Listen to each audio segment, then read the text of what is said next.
us what you think of BBC programmes by SMS. Text us on country code 447786 202006.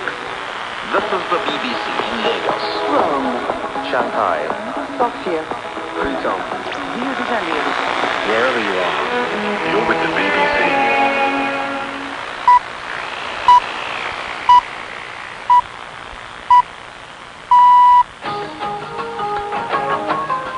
BBC World Service, it's midnight GMT. This is the world today.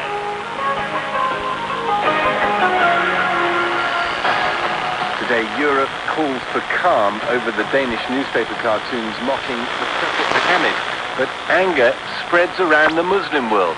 So what about free speech? I find this episode not only pathetic, but contemptible. Press freedom ends where my freedom to believe whom I wish, as I wish, and when I wish begins. As part of our mini-season on hunger in Africa, the underlying causes of food shortages in Zambia. And is there any future for peasant agriculture? And from Tibet to Los Angeles, how a Buddhist monk is hoping to chant his way to glory at the world's top music awards. All that plus the latest business coming up here on The World Today. First, let's have a bulletin of the latest world news. BBC News, very powerful report. The Danish Prime Minister, Anders Fogh Rasmussen, has appeared on Arabic television to apologise for any offence caused by cartoons of the Prophet Muhammad published in the European press. But he stressed his government was not responsible for what appeared in newspapers. One of the cartoons, first published in Denmark last year, shows the Prophet with a bomb on his head. Cartoons have provoked outrage across the Muslim world. In Gaza, armed Palestinians briefly surrounded the offices of the European Union demanding apologies. Our Middle East editor, Jeremy Bowen, reports. In the Middle East and in the wider Islamic world, anger over the cartoons has been building up since they were first published in Denmark last September.